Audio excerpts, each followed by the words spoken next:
Welcome to this evening's session, a partnership between the EAP and WESCU, My Mental Health, My Responsibility.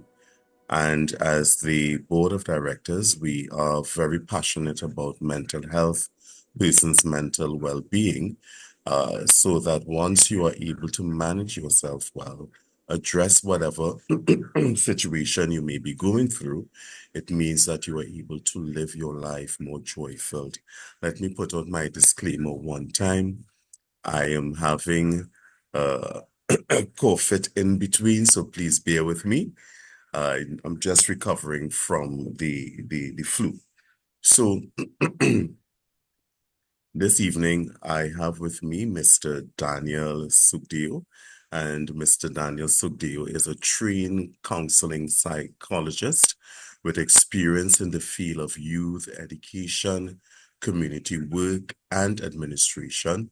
He holds a BSc in biology, special from the University of the West Indies, St. Augustine, Trinidad, and excuse me, MA cum laude in counseling with an emphasis in trauma and crisis intervention from the Caribbean Nazarene College, Santa Cruz, Trinidad. So, Mr. Sugdeo, I want to welcome you to this evening's session. And I also want to extend my gratitude for the Family in Action team for always partnering with Western United Credit Union, Cooperative Society Limited, WESCU for short, in addressing mental health and the importance of one ensuring that you understand who you are, you understand your triggers, and you understand the importance of maintaining a well-balanced life. And in addition to that, this evening session is not only geared to what's the board of directors and supervisory committee or the credit committee developing our skills for ourselves, but more so as we interact with our membership.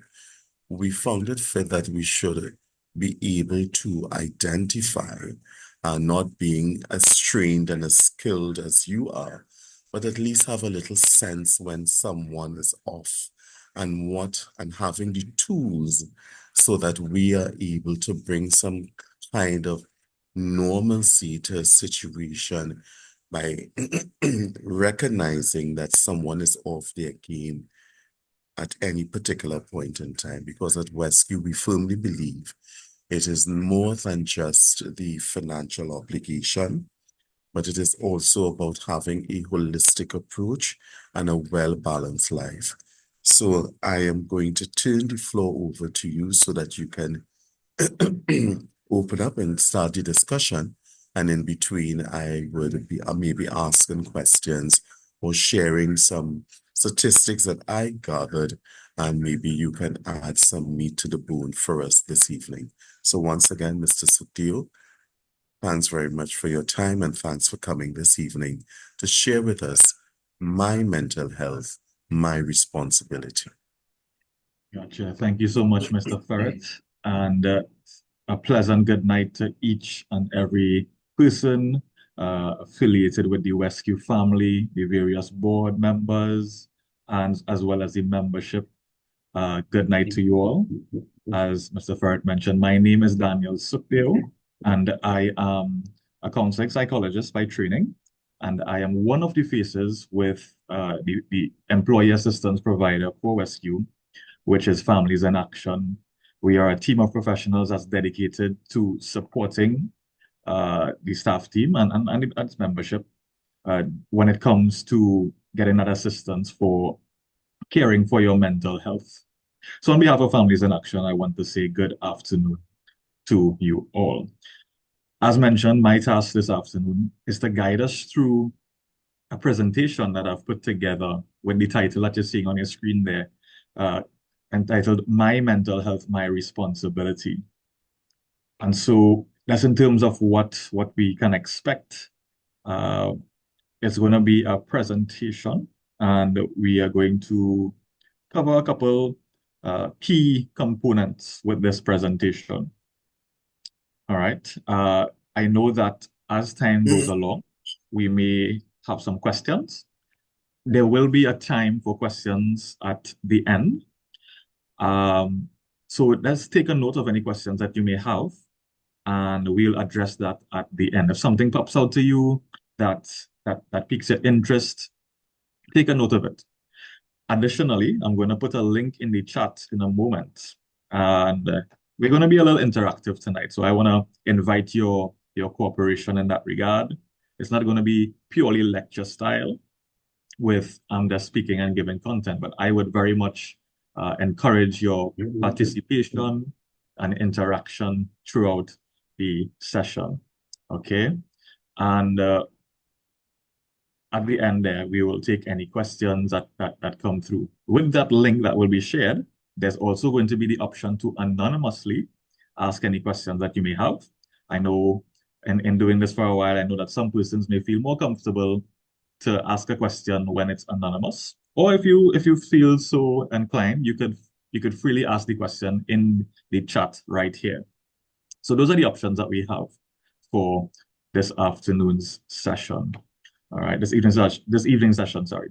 So my mental health, my responsibility. And I would like to open the session by putting up this graphic that you can hopefully see everyone seeing on their screen. And this might be a familiar graphic. We may have seen these images before. Maybe right now on the device that you're using, you might be able to see the image while you're having this presentation. And this image is used to convey an idea. It's used to convey a measurement in terms of the energy level of our devices. But while we are reflecting on this image, I'd like you to reflect on yourselves tonight. Now, you don't have to state in the chat. Let's reflect right where you are in terms of what's your energy level.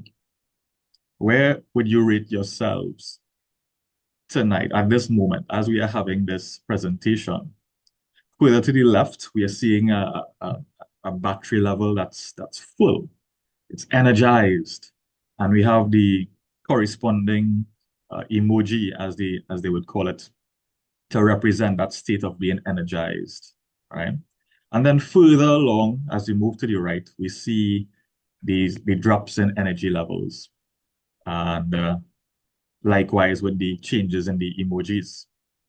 And through the course of demands being placed on our devices, they become drained in their energy. And as you would know, from time to time, when your device, whether your phone or your laptop, becomes so drained and it goes all the way towards the right end of the screen, sometimes it may not function as best as it is designed to. Sometimes you may be on a Zoom call, or you may be on a WhatsApp call, or whatever the call is, and then you're getting static or it's breaking up. Perhaps your phone begins to move a little slower than usual when its energy level is depleted. And I'm sure many of us could relate when we're thinking about ourselves. Likewise, when our energy levels, both physically, mentally, emotionally, are drained, we too can be affected in our functionality. And I want us to hold this image in our mind throughout the session. We'll revisit it at the end. And we'll kind of look at some things that we can do that will parallel that concept of recharging ourselves, right? So just like when our devices are depleted, we take measures to recharge.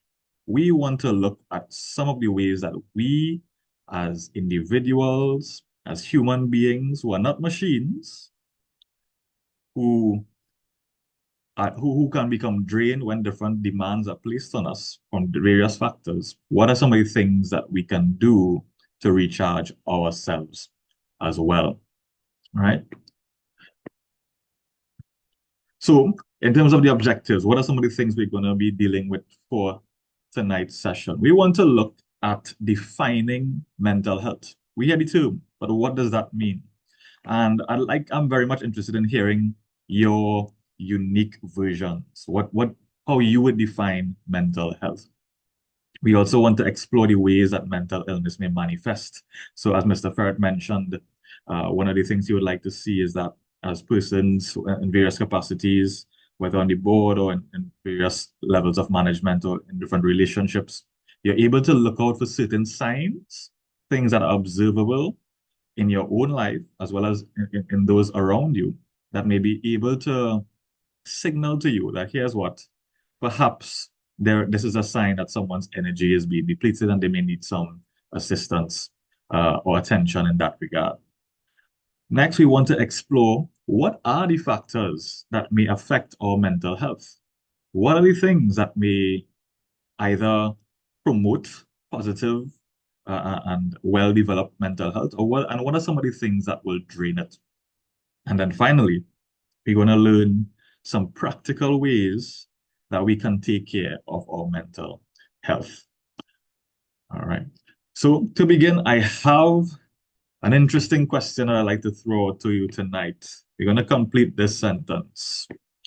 Well, I'm using the term lottery here, but we've changed it in the mainstay there. Let's say you've just won $3 million. So switch out lottery here for $3 million. I just won $3 million. If you're looking for me tomorrow, I will be ... And I'd like you all to respond to that question. And so if you would see in the chat, there's going to be a link there that I'd like you to click on. It'll take you to a page where you're able to enter in your responses to that question. I'm very interested to hear if you were in that position to have won $3 million and we're looking for you tomorrow, where will you be? So I'm gonna Director, is it okay if I reshare the link in the chat or a person seeing it in the chat? Yeah, sure. All right, so I'm just going to reshare it for those who may have just joined in. And while I'm doing that, I'm going to also switch to that mode where I'll be able to see persons' responses. All right.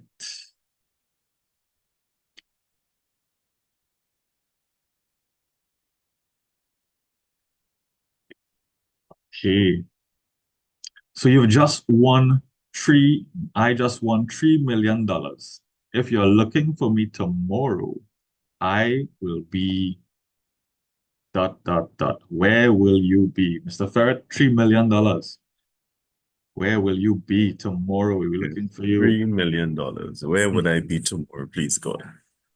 All right, so I'm seeing any participants who will be so kind and so brave as to share with us, where will you be?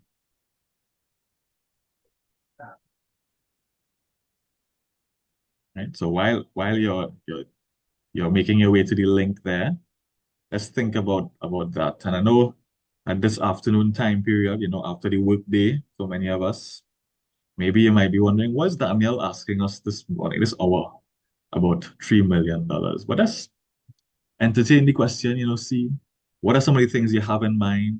What are some of the things that you would treat yourself with? What are some of the places that you would go if you were to win $3 million?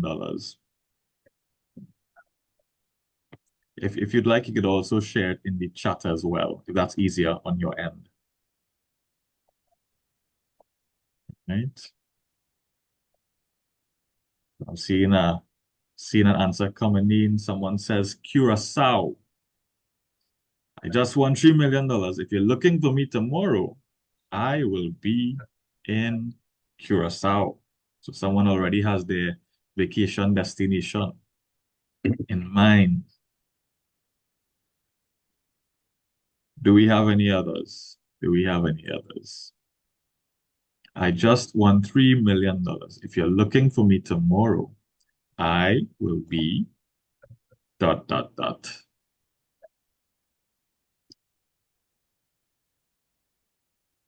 All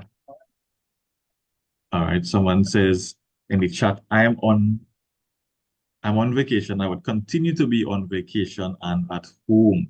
All right. Okay. So someone says they already on vacation. They'll continue to be on vacation and at home. Okay. Okay, excellent. And that's going to leave it open for just about 30 seconds again, and then we'll carry on. So let me see if anyone would like to share. Where would you be? So someone says Curacao. Someone says on vacation. What? I'm curious as to that vacation. Where will you go? Someone says, I will continue to work as normal. No one would know until I ready to say. All right. So this person, Marvin, is going to be continuing as normal. No one will know anything. I will be operating business as usual until I am ready to say so. Okay. So we see vacation, Curacao, carrying on as normal. And where would your energy level be at, you think, as we reference in that first image, while you're on this vacation, while you are in Curacao or at work? Would there be a change in your energy level, in your health, in your well-being, in your mental health and emotional health? Let me see if if I could pronounce this correctly. Help me if I'm wrong. Dionisio. That's my try, Dionisio. I'm hoping I said that right. High level of energy, and someone said, so Jim, right? Someone says, carry on like normal.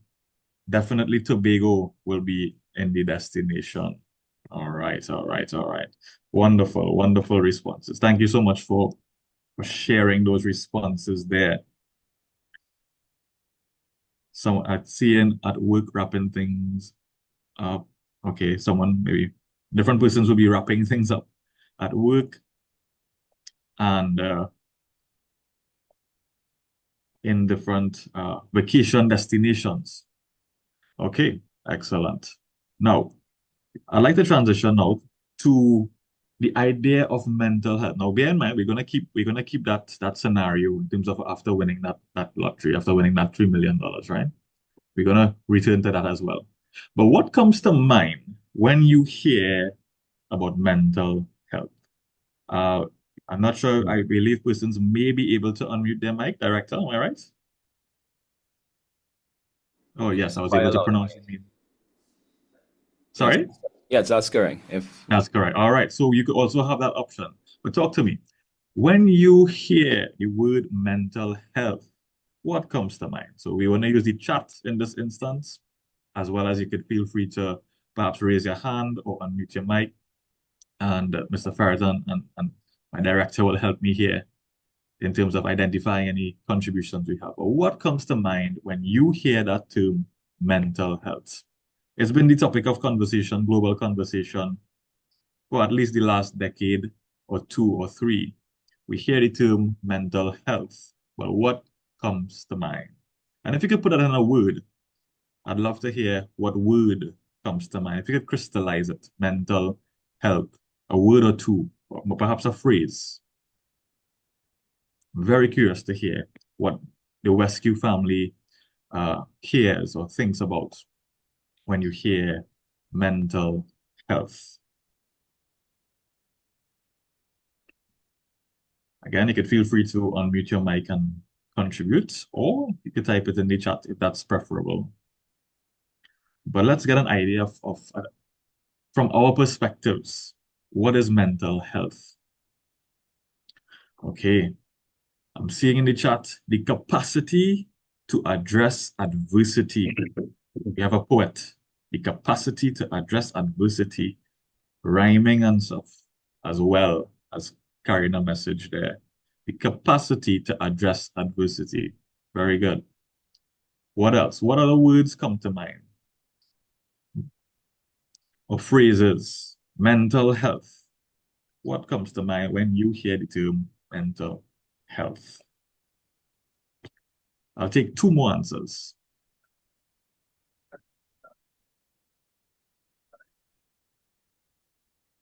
There's a compound term. There's health there and there's mental. mental health.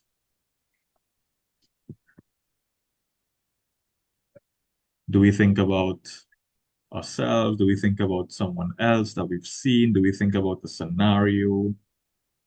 Okay, so Jared says mental well-being. So that term well-being is introduced. Okay, excellent. Thank you so much, Jared. And Dionisio, thank you so much. I'll take one more. So we have the capacity to address adversity. We have mental well-being. And this last contribution will be, let's see who will put in that last contribution here. I will just contribute when I hear about mental health. What comes to my mind is, of course, peace of mind, stability, balance, and a calmness to handle any situation, regardless of what it is. So you remain centered, and because of your mental well-being, you are able, it's not to say that you may not be having a little difficulty or challenge, but because you are aware of who you are, where your strengths are, and you are centered, you are able to handle any situation with a sense of calm and confidence. Gotcha. So I'm getting that calm, that centeredness. So there's that internal piece as well as the external piece. All right, very Yes. good. Thank you so much, Mr. Ferret. All right, so let's get at the working definition, and then we're gonna go right into the meat of the matter. So mental health. According to the World Health Organization, mental health is defined as a state of well-being in which the individual recognizes their own abilities, can cope with the stresses of life, and can work productively and fruitfully. So let me just repeat that one more time. It's a state of well-being in which the individual, number one, they recognize their own abilities and they are able to cope with the stresses of life and work productively and fruitfully. So we see in some familiarity in the responses that we got the capacity to address adversity, calmness, centeredness, well-being, right? Next, we see that it includes our emotional, psychological, and social well-being, which in turn affects how we think, feel, and act. So as psychologists, we like to, when we look at the human being, we look at what are the different components, what are the different elements to us. We have our emotional side, we have a psychological side, the social side, the physical side, biological, right, spiritual, right? We are multifaceted creatures. And if you were to break down the major elements or the major arenas for us, it's the area of thinking, feeling, and doing. Thinking, feeling, and doing. And so our mental health influences or impacts in these areas, in our thought life, in our emotional or feeling life, and by effect, our behaviors and our actions. Mental health helps to determine how we handle stress, how we relate to others, and how we make choices in the world and in our lives. Okay? So that's what mental health is, and this is according to the World Health Organization. Now let's turn to some more regionally based information. Now, for those who are into research and stuff, we know that sometimes statistics and local statistics can be quite difficult to come by at times. We have the work of our very own Dr. Dayal Singh. And as we look into it, we do have some information, although it's not the most populated or the most robust set of information. We do have some information. And we see from our records that Trinidad and Tobago is actually the third highest country in the Caribbean for the prevalence of mental illness, and the third highest in the English-speaking Caribbean when it comes to suicide. And this is according to Dr. Dayal Singh, right? It is estimated that 25% of TNT's population, or which translates to about 350,000 persons, are living with mental health issues or something that affects their mental health and their well-being, whether are diagnosed, and we'll touch on that in a second, a diagnosed mental health condition, or it may be undiagnosed, or it may not be as clinically significant, but these are things that still affect us, right? Research shows, so I'm talking to the men in the room as well, specifically. Research has shown that the number of men with a mental health issue is growing at an astonishing rate. Men may be reluctant to seek support for their mental health or disclose mental health problems to loved ones. And that is not to say that women do not experience mental health uh, uh, issues, but it just draws light or sheds light on the males in the population. And this is due to various factors, whether it be how we were socialized, how we we conceptualize what it means to be a man, what it means to be strong, and how that relates to mental health. Sometimes we may see any lapse or anything related to a deficit as a weakness. And in our society, men cannot afford to be seen as weak for various reasons in their social standing, and their families, and the workplace, etc. But here's what, men, we are human beings as well, and we also have our our mental health is as important as our counterparts of females, right? And so hopefully by the end of the session we kind of touch on some more in terms of how this could be applicable to men especially. Is the impact of mental health limited to the brain? All right, so why would I bring up the brain? Now, we know we have different organ systems in our bodies. We have our digestive system, stomach and our intestines, and our various chemicals that are associated with digestion. And we have our reproductive system, we have our immune system, different organ systems. And when it comes to our mental health, the nervous system, which is comprised of our brains and our central nervous system, the nerves all throughout our bodies, these are significant in how we experience emotions, in our thought life, and by effect everything else. All right. But is the impact of mental health limited to the brain? And someone put in the chat, no, it's not, right? It can be, because the brain is that organ that is responsible for how we function cognitively and emotionally, etc. And there are some ways that it is affected, but it's not limited to the brain. As mentioned, we are multifaceted, and so our physical health, our social health can be affected, all right, in different ways. The impact of our mental health is felt across the board. Now, when it comes to mental illness, what is that? What is a mental illness? Well, mental illness occurs when symptoms significantly disrupt a person's life. So there are various types of mental illnesses or mental disorders. And psychologists and the medical world, we have classifications for these things that is based on vigorous research to categorize what are some symptoms that persons may encounter. And the key element in terms of an illness is something that disrupts your functionality. In other words, your body, or you're supposed to be functioning in one manner, but something is disrupting that, and that expresses itself in various symptoms, right? So mental illness occurs when symptoms significantly disrupt a person's life. It may occur when the brain or parts of the brain aren't working well or are working in the wrong way. And so part of our mental health is that biological layer, right? We have different what's called neurotransmitters, different hormones, different biochemicals that allow us to function, that allows the brain to function in a healthy manner. And sometimes, whether it be these chemicals that are responsible for us feeling a particular mood, feeling stressed, or whether there's a deficit in those receptors or in the secretion of these hormones or chemicals, or whether there's too much. These are different ways that our mental health can be affected, where we can have mental illness, right? And for some persons, treating it through medicine and through medications designed to to address it at that level can help.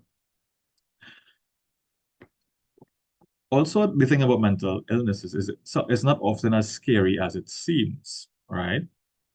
There are ways that persons can cope, that we could learn to manage it at various levels. Some conditions require more intensive attention and interventions, but others are able to be managed through different lifestyle choices and changes that we can make very practically, right? And that is actually more common than we like to think. Some of the major or most common mental issues can be significant stress, depression, and anxiety. These are common ones that come around, right? Or that are expressed in different populations, right? What do you think can affect mental health? So here's the question where I'd like you to think back to that individual that would have won that $3 million. And they are in Curacao, or they are in vacation at whatever destination, or they are still at work. Think about this individual, and I'd like to ask you, what do you think are some things that can affect even that person's mental health? Person that in their financial life, it's very robust. They have attained a significant sum of cash. Perhaps some of the issues that in their lives have been dealt with, whether certain loans or certain debts have been repaid, etc.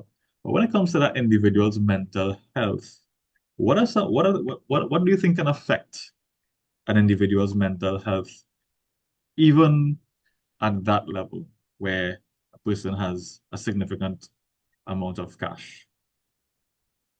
Let me get some responses either in the chat, or if anyone will be so kind to unmute them, I can and share a contribution. Make it as anything that comes to mind. So that's the spectrum. So even that person who is on vacation having won $3 million, as well as others who may not have that financial resource. But I'm asking it this way so that we can think even in those terms, right? Across society and across our socio-economical characteristics. What do you think can affect one's mental health?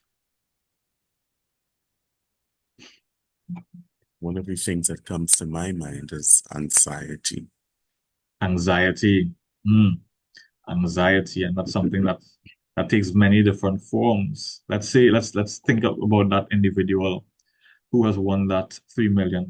Perhaps prior to that point, they were anxious about how are they going to repay their loans, how are they going to repay their debts. Now at this point, perhaps they're anxious about how am I going to manage this money, or am I in danger? Am I now a target? Because I have this, perhaps the person that's in the chat who said, no one will know. No one will know until they say so. Might be able to alleviate it in that way. But anxiety, there are things that our financial lives may not be able to address, right? We could be anxious about many different things, our health, about the state of the country, the environment in which we live. That's the work day. And that anxiety, right, can take various forms and different intensities, from mild, moderate, and severe, all different types, right? So I'm seeing in the chat, someone says, unfair games at work, meaning favoritism. Okay, so in the workplace, different things can influence and impact a person's mental health in a social world, in the work world, family lives, etc. Different social dynamics can impact a person's self-esteem, their self-efficacy, their ability to conduct tasks, etc. Right? I'm seeing the inability to properly provide for family. Yeah, sometimes that could be a stressor in terms of our responsibilities. Right? I'm seeing financial issues, interpersonal, not having a sense of belonging, still seeking self-actualization amidst the money, a lack of education, right? So we're seeing a range of areas, a range of ways that a person's mental health can be affected. All right, so very good. Thank you so much for all of these responses. Keep the interactions coming. I'm loving it. So, but let's kind of categorize it in some broad ways. The things that can affect our mental health is multifaceted.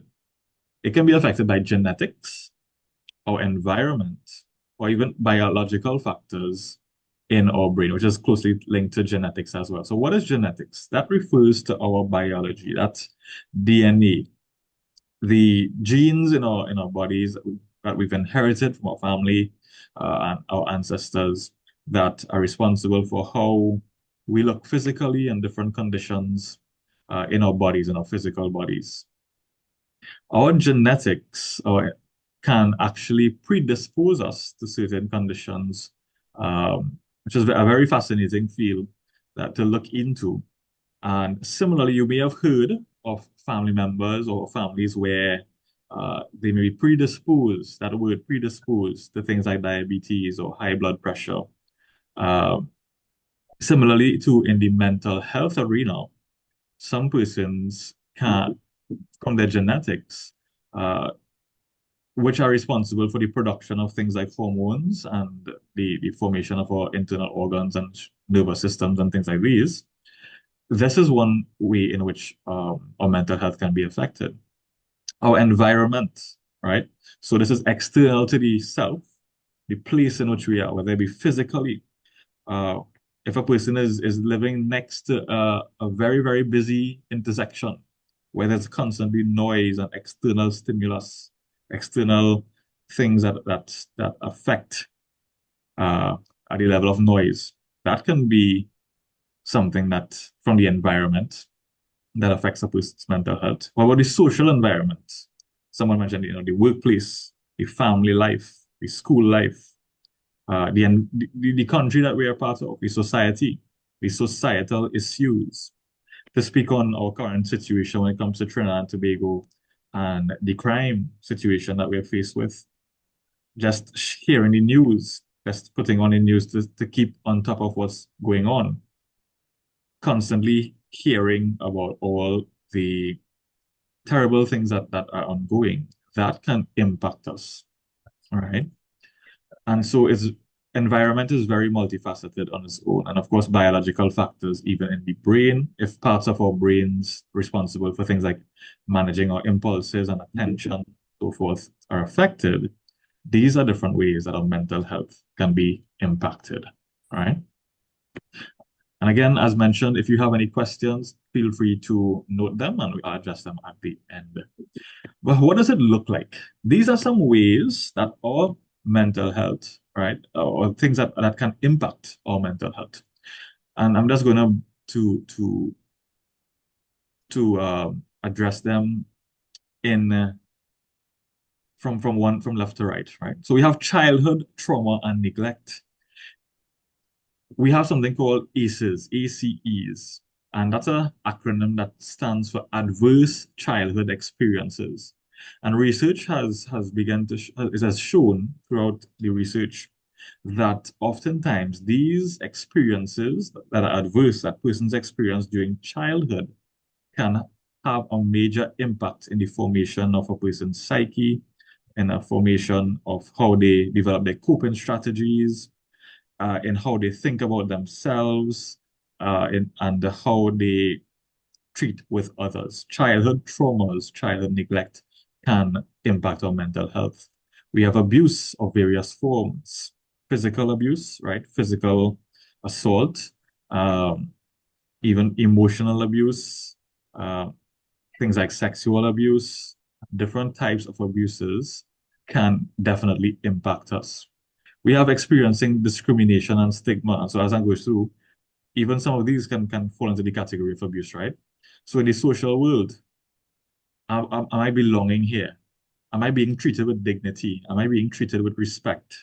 Or am I being discriminated against for something that I can't control, or maybe something that's, for whatever reason that the group is discriminating against me for? Vicarious trauma, and that's a term that is used for when we are not the individuals directly experiencing the traumatic scenario, but we are witnessing or hearing about another individual that has experienced trauma. And we hear that term a lot, but what is trauma? The term proper, trauma, it actually means wound, and it's a wound to the psyche, right? Something is traumatic when it has overwhelmed, at least temporarily, a person's ability to cope and manage a situation. And there are very, very horrible things that can happen in a person's life that can be termed as a trauma. Now, mind you, human beings are also very resilient, and we are able to, you may have heard of PTSD and post-traumatic stress disorders, but there's also PTSG, post-traumatic stress growth. Persons are able to face situations, very horrible situations, and still be able to overcome these things. All right. So I've said that to say what may be experienced as traumatic for one individual may not necessarily develop into something like a mental health disorder, right? We have severe stress, unemployment, being a caregiver long term, right? So I'm seeing that we have about 17 persons in the room. It's quite likely that in a room in a number this size, we have some parents in the chat, that we may have persons that are caring for their elderly parents or relatives, or perhaps someone that's not your biological relative, but you're caring for them. So sometimes this could be an invisible stressor. Caregivers, persons who are the responsible ones, who have an additional thing on their plate to care for others. This can be an area that your mental health can be impacted. Then we have grief and loss. But if I may interject, Sure. Daniel, as we are talking about caregivers, and sometimes caregivers are often overlooked because they seem and appear to be strong, to be managing well, and sometimes they may be struggling behind the scene in terms of giving that type of care that the individual may need. But one of the things that came to my mind as you were speaking about the caregiver, how does a caregiver find a level of peace and calmness while having the sole responsibility of caring for a mother or father or a brother or sister or a child or a husband, and this person that I am giving the care to is someone who is very hateful towards me, very insulting. Nothing that I seem to do or say is appreciated. So as you mentioned the word caregiver, and I know that there are some persons who will be taking care of individuals who are just difficult to deal with, or taking care of individuals who may have been abusive towards them in their childhood or even as an adult, be it physically or sexually abusive towards that individual. But here now the shoe has turned, where I have to take care of this individual. How does one find that inner strength to cope and to still show that person the love and compassion that they need at this point in time? Gotcha. Excellent question. Excellent question there in terms of, a person as a caregiver, how do you care for yourself while caring for another individual who is not merely that you're caring for them, but there are some in terms of the individual they're caring for, might be verbally abusive or may have been an abuser in the past. And it doesn't have to be all the way that extreme, but there's the entire spectrum of situations. How does the caregiver care for themselves? And we'll actually touch on that in a second in terms of the practical things that they can do, right? But just to give you a little appetizer there, self-care, that term, we'll see that in a second, is going to be crucial. There are also skills in that relational framework. In any relationship, it takes skill to be able to learn. And let me bring your mind back to that battery level at the beginning. Things like self-monitoring. That's like we would look at our devices and we're able to see, okay, the battery is at this level. And I know that if I'm going to need to recharge it soon, we need to develop that skill of self-monitoring where our level is at. And use that as a signal that here's what I'm going to need to attend to myself, both in the terms of recharging mentally and emotionally and spiritually and socially, etc. And perhaps inside of that situation, there may be some learning and some growth that needs to occur. Or perhaps when it comes to things like abuse and so forth, there are things that may be immediate in terms of safety. Are you safe? Are you able to perhaps some boundaries may need to be set? And when things like physical abuse and so on, if anyone in the room is someone that's experiencing that, here's what when your life is in danger, that is one area that you want to take immediate action to in terms of safety. So that may look like involving the authorities. It may even look like that. But again, to the question, it's such a case by case situation that it really depends on the situation. But in a nutshell, it involves care for ourselves, perhaps manage that scenario in terms of some skills that may need to develop. How do I speak up for myself? How do I be what's called assertive in this scenario? Or I may even need to involve other professionals and other persons in this scenario, right? So that's just a snapshot, Mr. Ferret, in terms of what our caregiver can manage. All right. Thank you, Daniel. Yeah. So we have grief and loss, social disadvantage, drug and alcohol misuse, physical injury, and long-term health condition. And these are a variety of ways, right?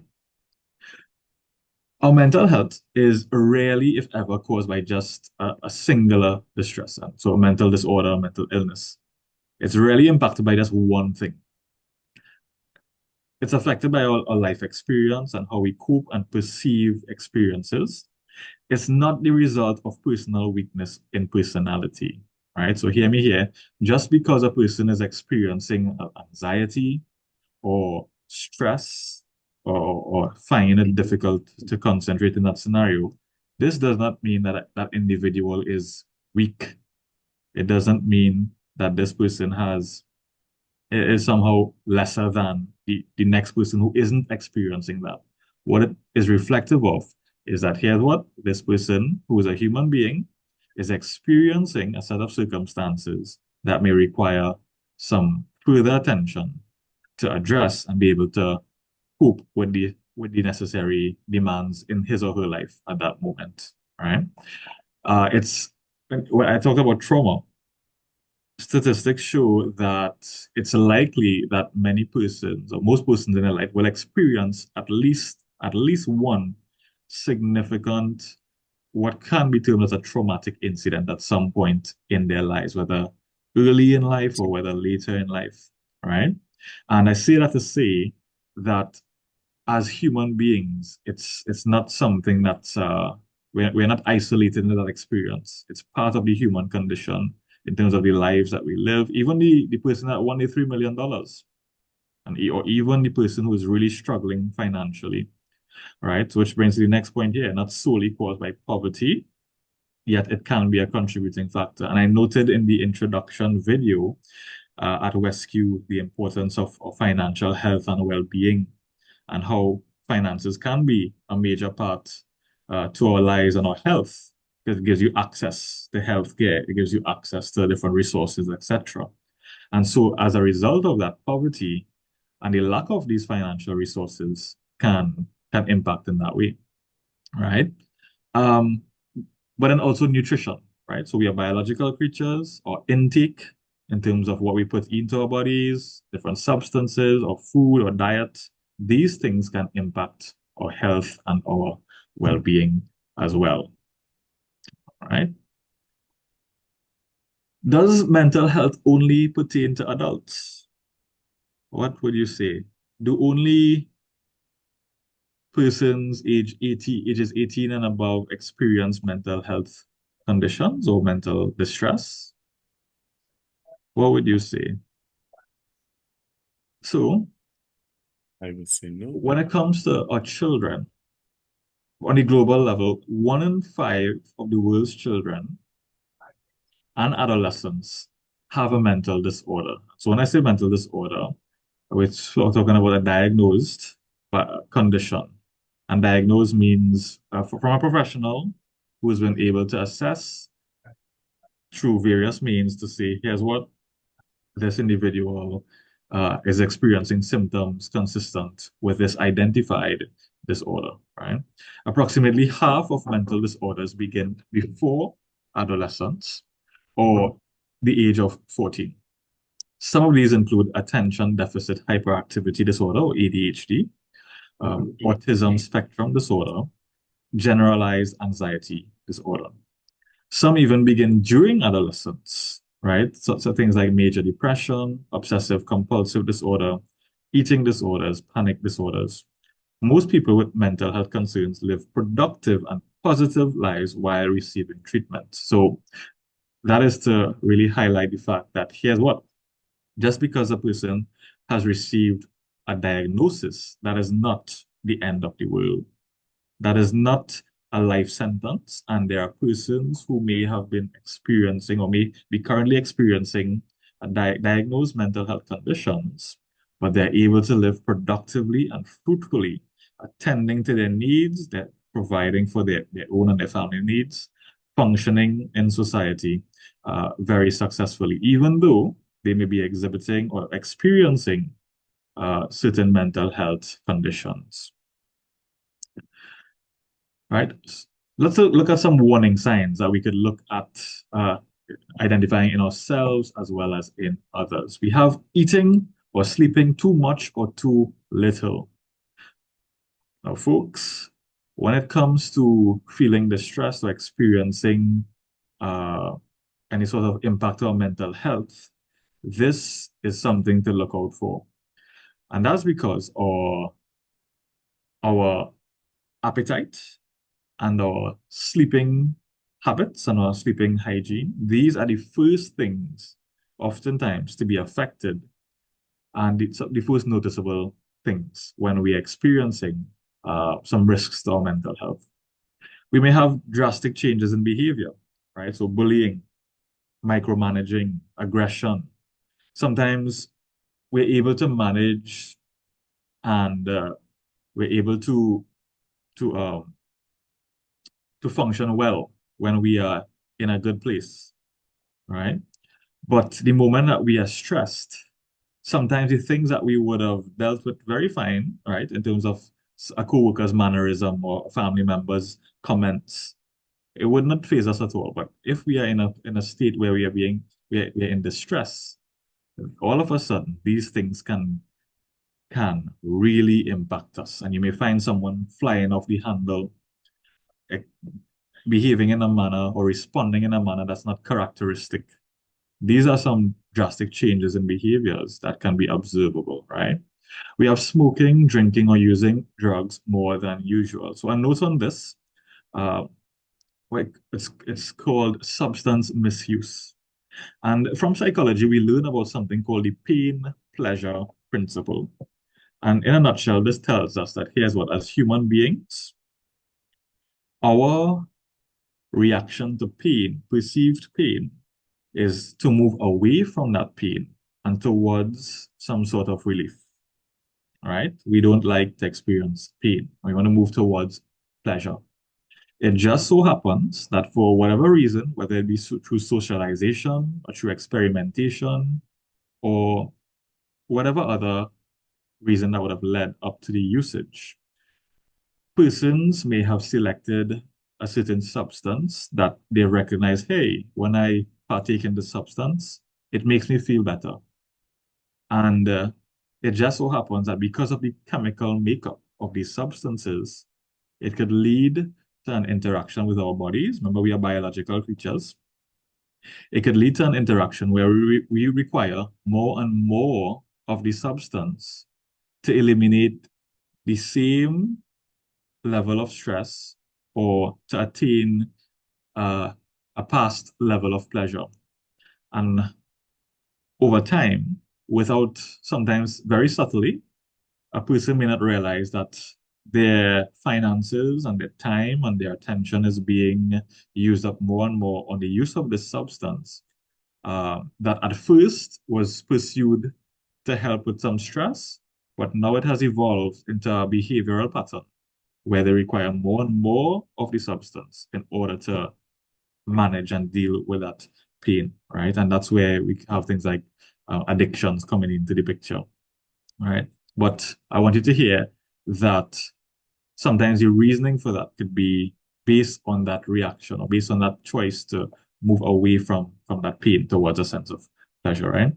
Feeling unusually confused, forgetful, on edge, angry, upset, worried, or scared, right? So these are some things to look out for. Rumination, constantly thinking and going over a scenario again and again in one's mind. You can't get the situation out of your mind.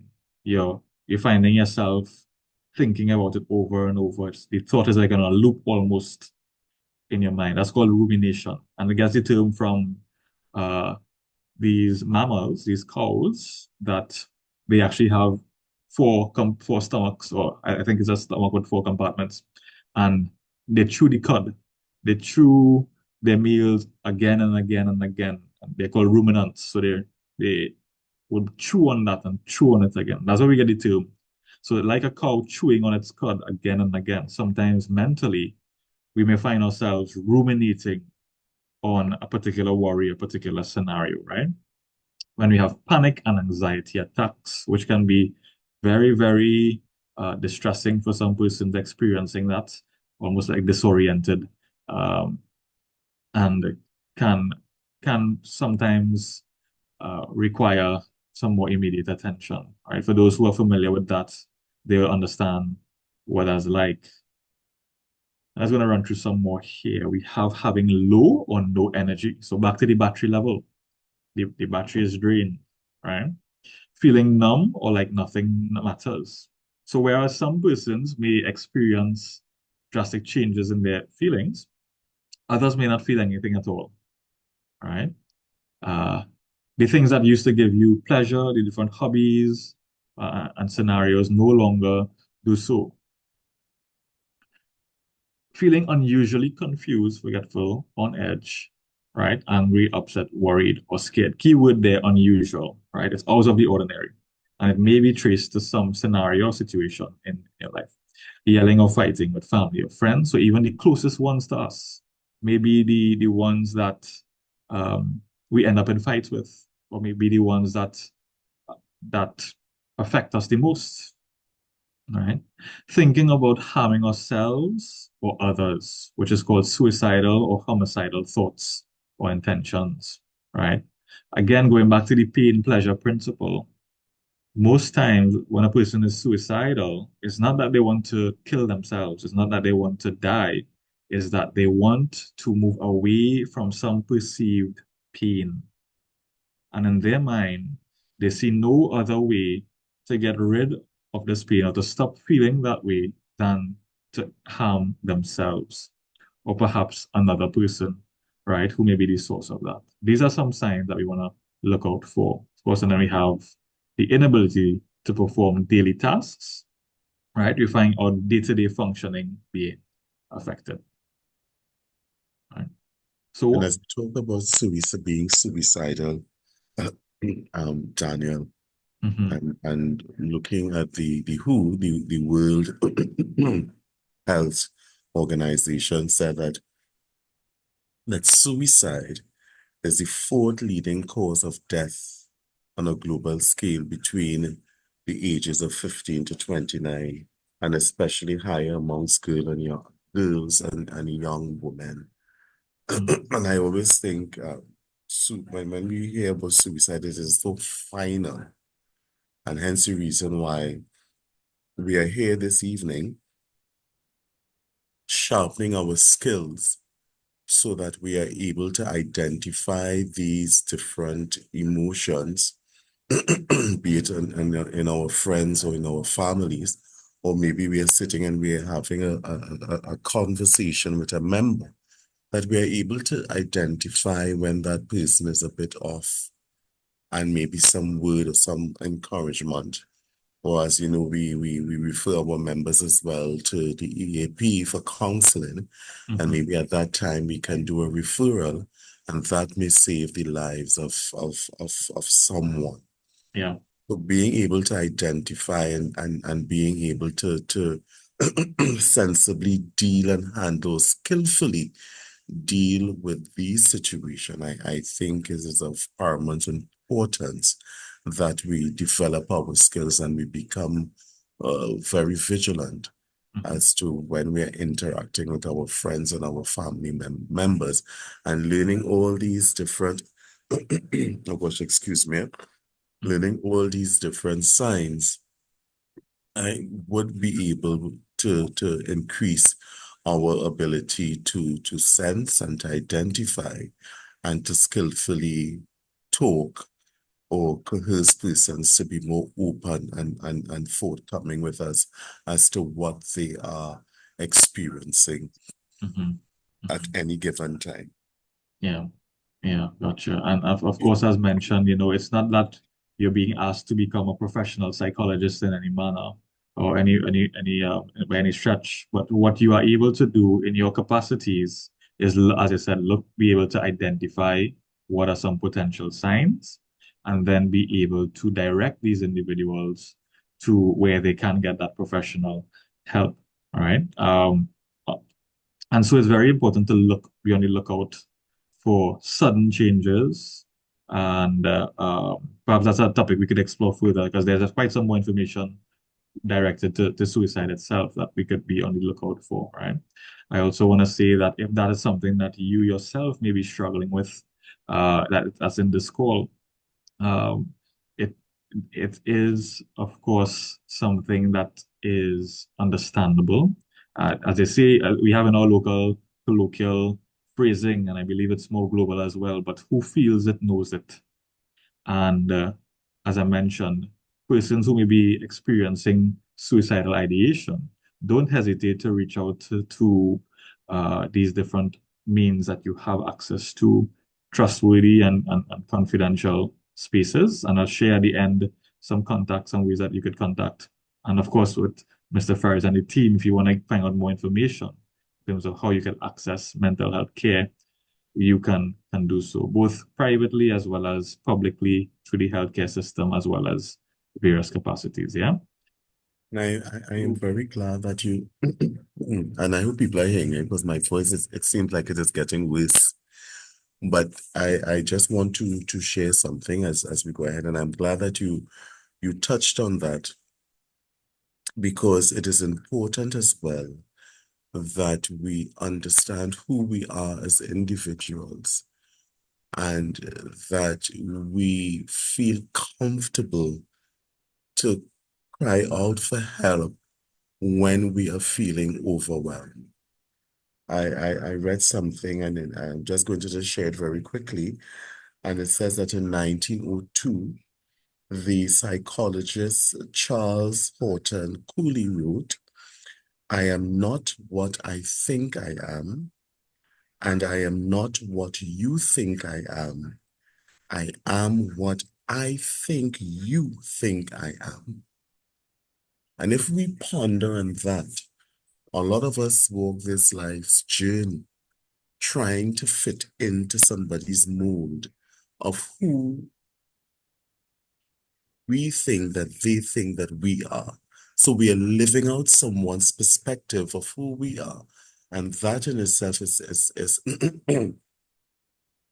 that in itself is impacting on our mental well-being, because we are not being authentic of who we are, but trying to fit into a mold.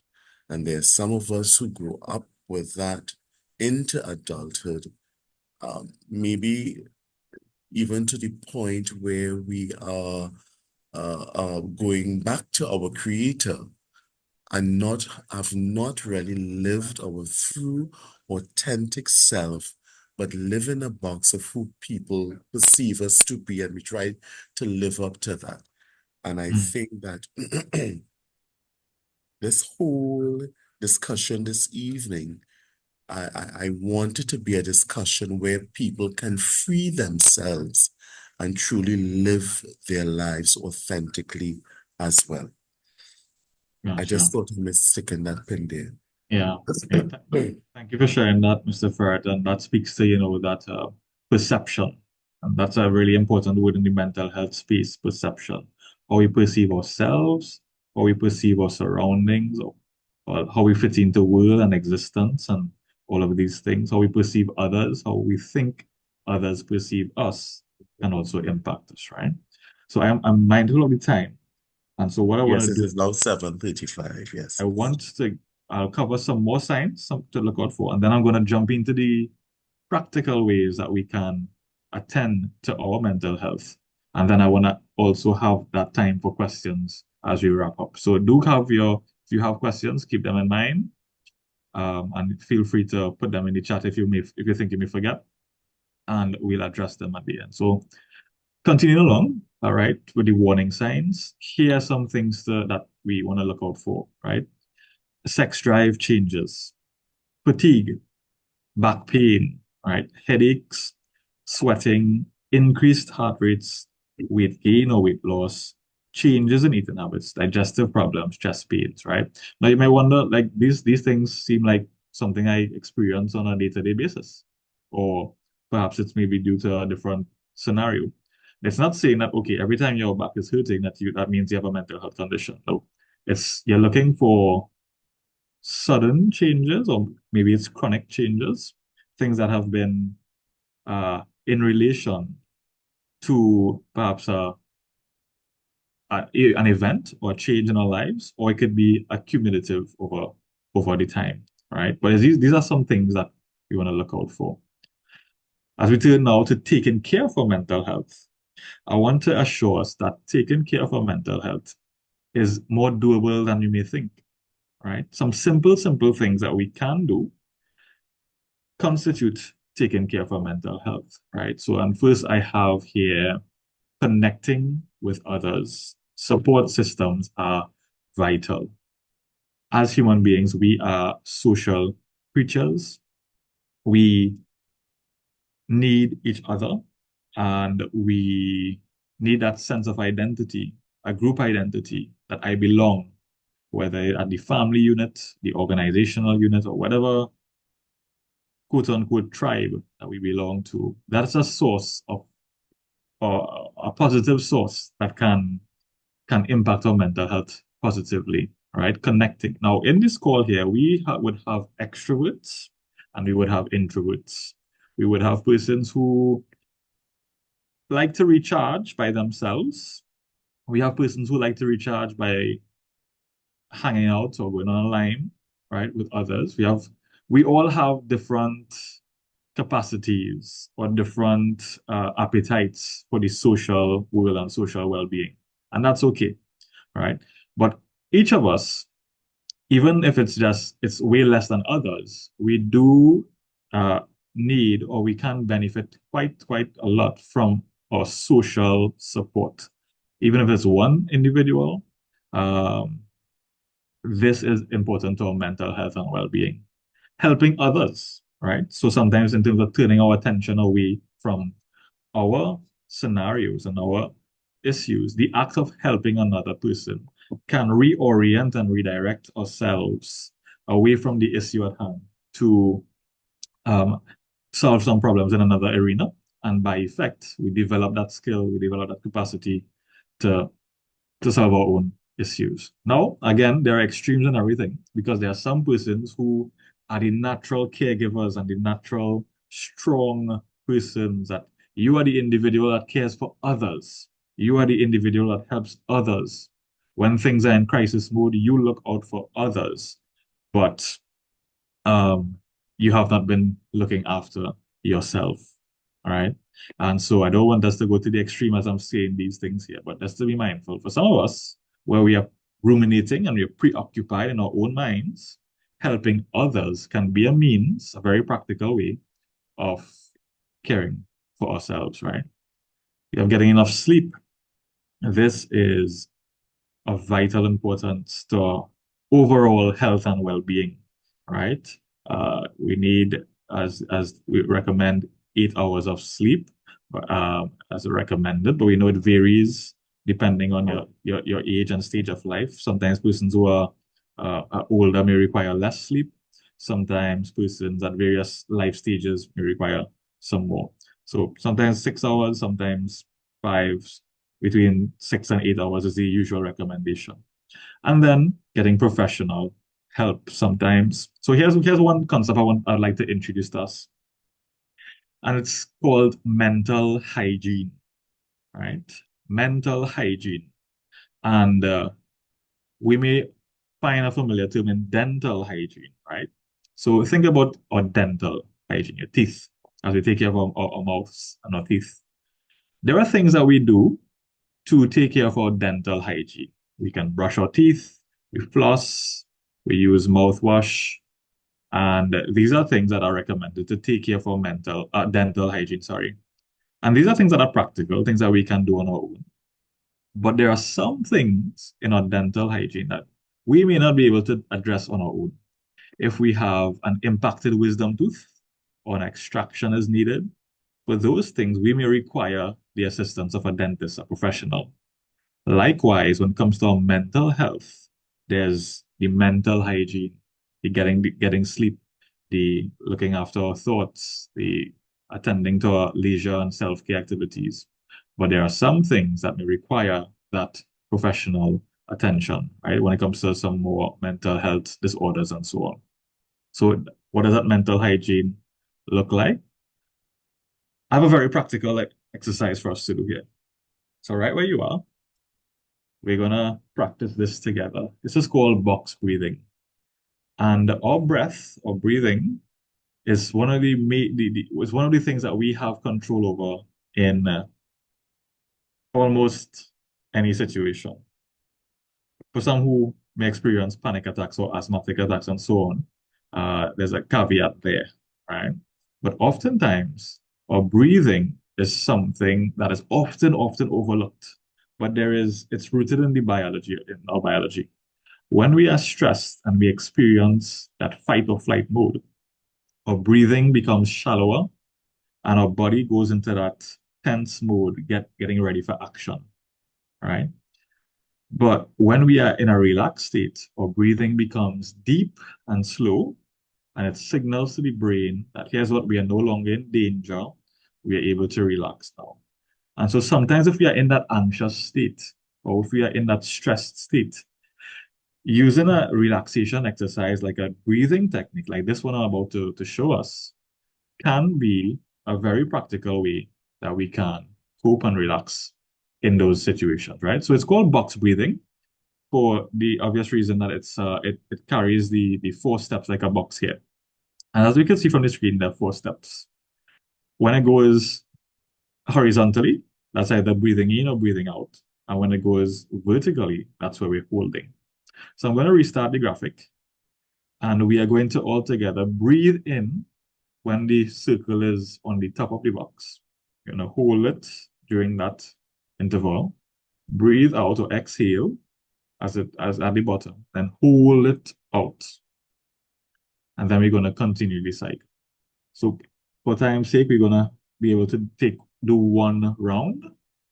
And that will hopefully give us some practical experience in terms of what to do. So we're going to, when it reaches to the top, we're going to go together, right? So after 4, let's all inhale. 2, 3, 4. Holding that breath. Now exhale through the mouth. Now hold that breath out. And one more time, inhale. Holding that breath. Exhale through the mouth. And hold that breath out. And as we can see, the cycle can continue as much as it takes for you to experience a sense of calm. Now, this is one tool that you can add into your toolbox in terms of your self-care. For some persons, it's very effective. For other persons, it may not be as effective.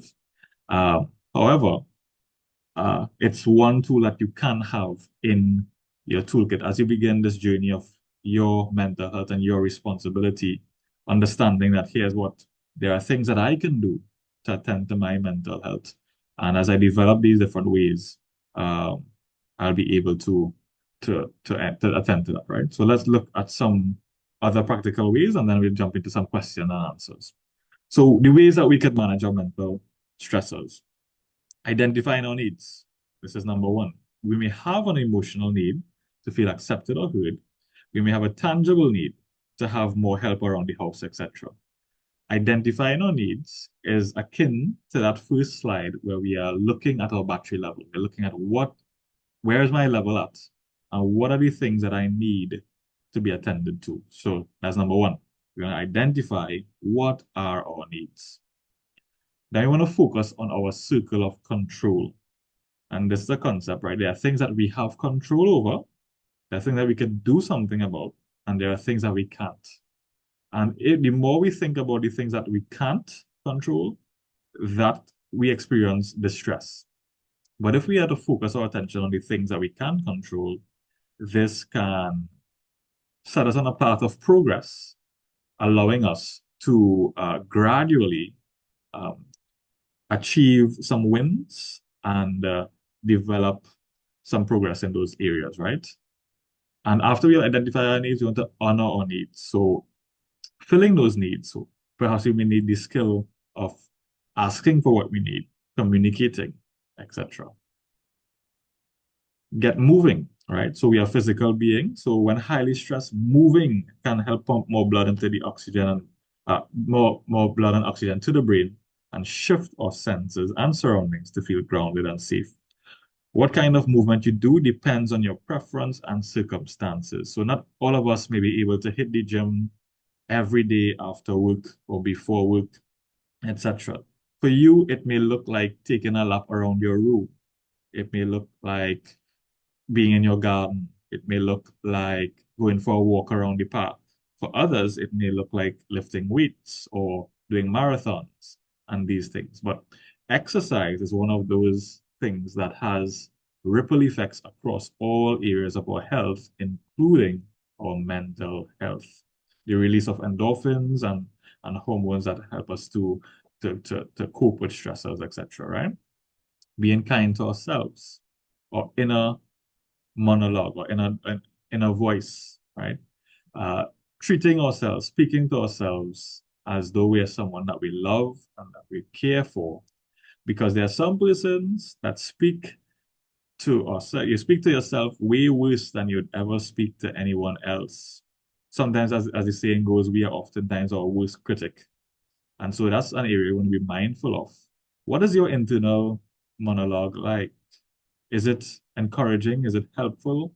Or do you verbally abuse yourself internally? That's something to attend to, right?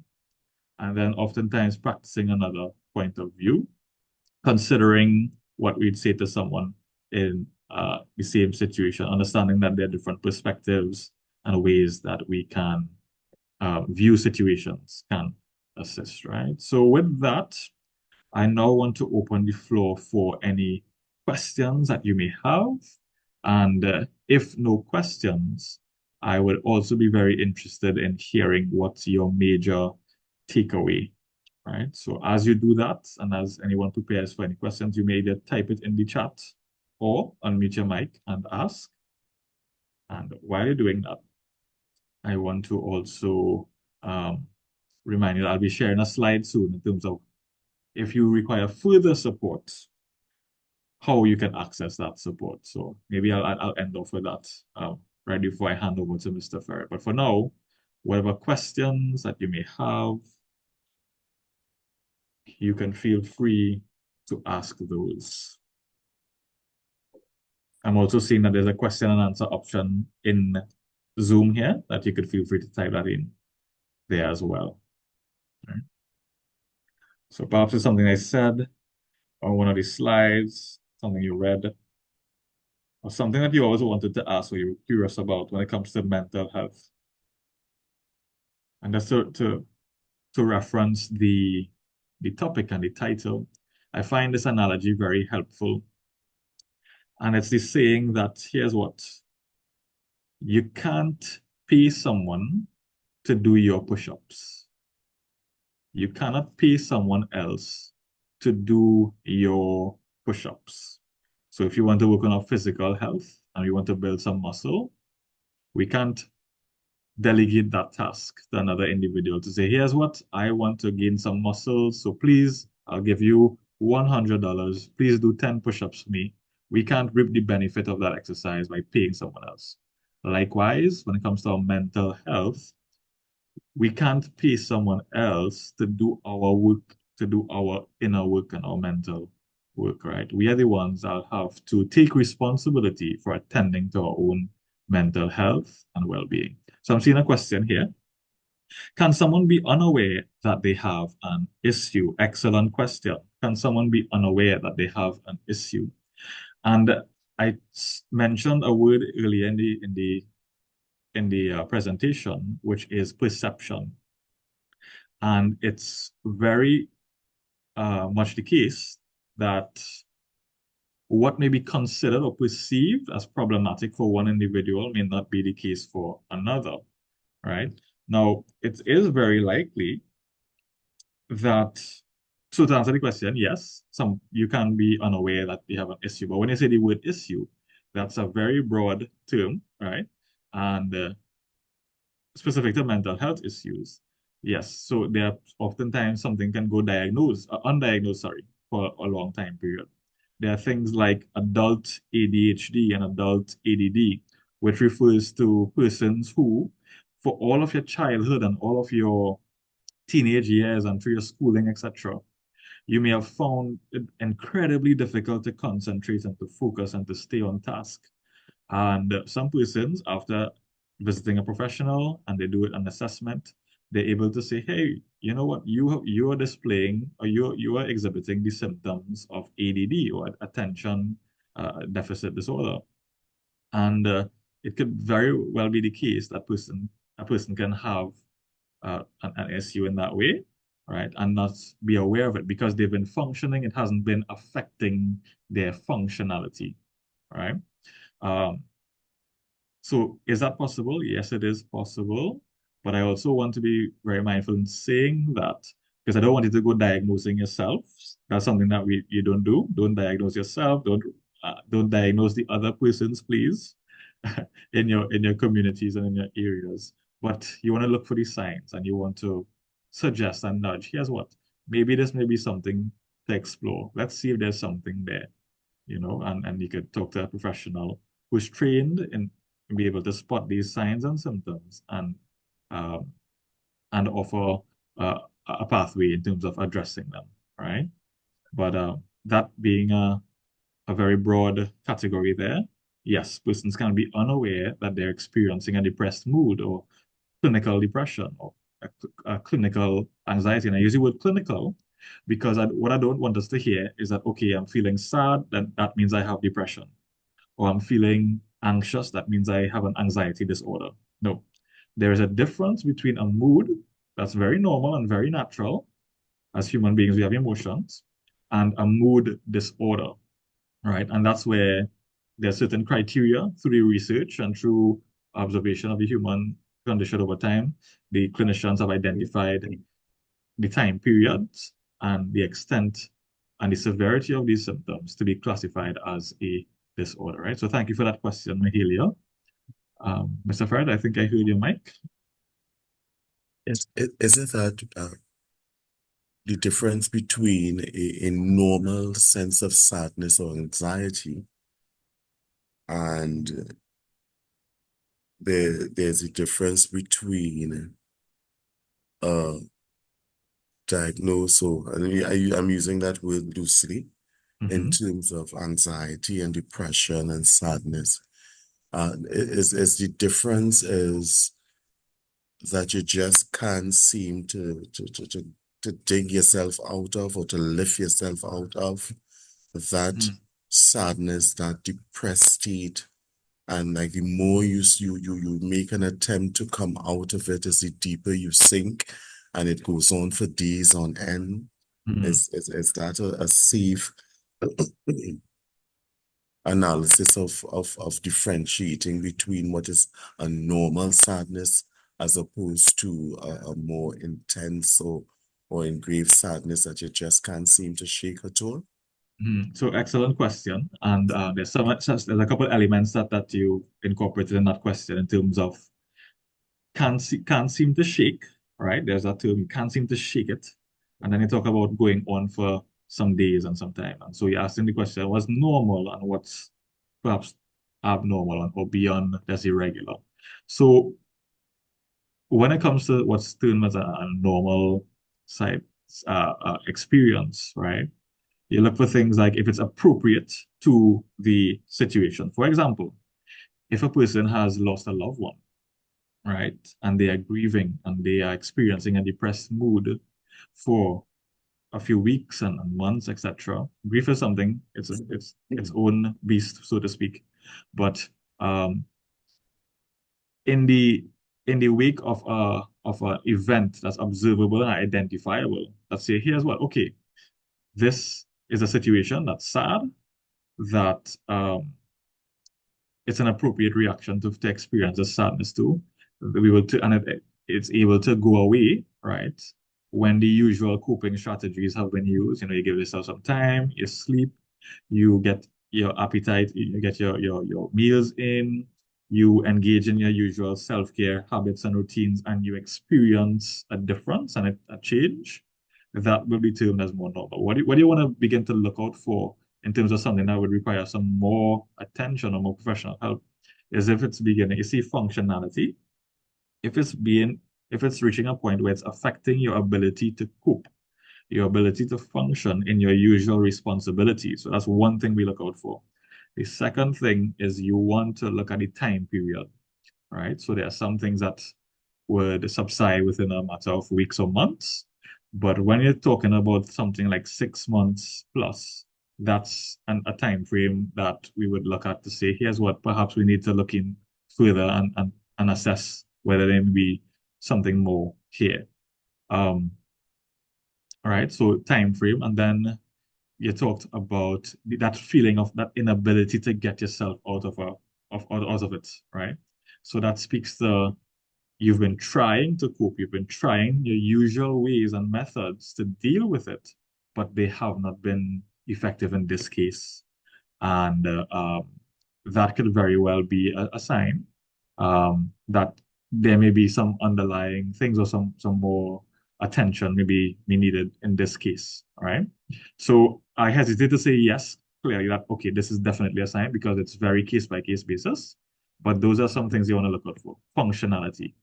On that same note, there's a term, something what we call a high functioning individual, which is where, and to Mahalia's question as well, some persons may go under the radar in the sense that they may not think that they have an issue because they are able to function and they are able to meet the demands of work and of family. And to your point earlier, question earlier, Mr. Ferret, about the caretakers, we are able to show up in the different roles and responsibilities, but we are still experiencing that internal storm, right? And there is that saying that I've seen floating around on social media: just because I carry it well doesn't mean that it is heavy, right? So and that's why you can see how it's a very case by case basis in terms of it. But in terms of broad science, things you look out for: functionality, and if the usual coping strategies are no longer effective,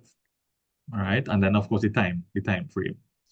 All right. Some of us, we've become so accustomed, like this is your normal. You've been in that state for so long that you don't see it as an issue. It's not perceived as an issue. And that's why we have standardized diagnostics and standardized tools and assessments that are used in the diagnosis of things, which is why we advise persons, no, do not simply read off of the internet and diagnose yourself or other persons and saying, hey, I think that person is depressed, or I think that person has anxiety. It's really, really case by case. But what you can do is be aware of the signs and be able to suggest and nudge persons to seek that professional help, right? So I hope that kind of encapsulates and answers some of the questions there. All right. Yes, indeed. I'm now seeing it as 8 on the dot. So I don't know if you, of course, want to give us some closing words, and then we will just close off if there are no more questions or persons, of course, and sharing the information Yes. on how we can contact the EAP when we need help. Yes. So in closing, I want to re-encourage persons that the EAP, which stands for Employee Assistance Program, Families in Action, we are here for you. We are confidential and professional program. I'm just one of the faces. Some of you may have experienced a session with my colleague, either Mr. Nigel Thomas or sometime last year, Miss Carice, right? We are here, we are a team of professionals that are trained in these areas to be able to support you. We are not WESCU, right? We are external. And so when it comes to things like confidentiality and so forth, we take that very seriously. And you can reach out to us to get that support. These are some areas on your screen you may be seeing here. In the areas of substance use or misuse, we have a substance misuse program. We have various assessments offered. Not just mental health, but also in the area of diet and nutrition, fitness, and even financial consultations. We also have a 24/7 helpline, workplace support, employee education sessions, such as this one here that we're part of. We cover different topics. We also do coaching for supervisors and managers, etc. So if you would like to gain further access, you can have a word with Mr. Ferret or any member of the WESCU team, and they'll be able to direct you in terms of accessing us further, right? And in closing, you don't have to do this live, but you could take a note of it. To end on a positive note, this is something called the rose check-in, the rose thorn bud check-in. That's like a rose on the screen here. Reflect on the flower part, what's something that you're grateful for that is positive in your life right now?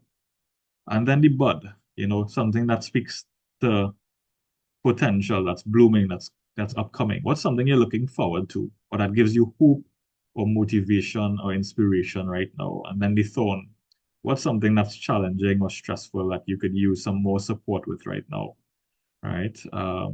So this is just a little final activity that you could do. That's right where you are internally, and just reflect on the different areas of your life, both what's positive and you're grateful for, the midst of the stressful or challenging situation, and then that bud, something you're looking forward to. Again, my name is Daniel Sukdeo. I'm a counseling psychologist and one of the faces with Families in Action.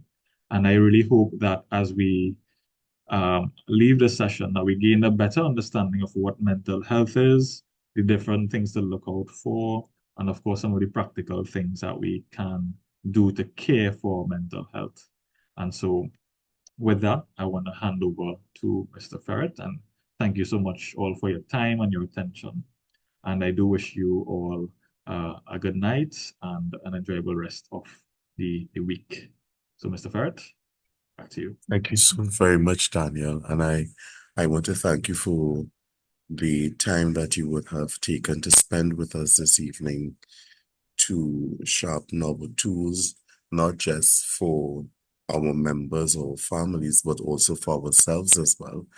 Because I think too often we neglect ourselves, and there are things that are happening with ourselves that we just don't want to be truthful about and to speak about. So I really do hope and pray that this evening's session would have been very insightful And most importantly, that persons understand that they are not alone on this journey. Excuse me.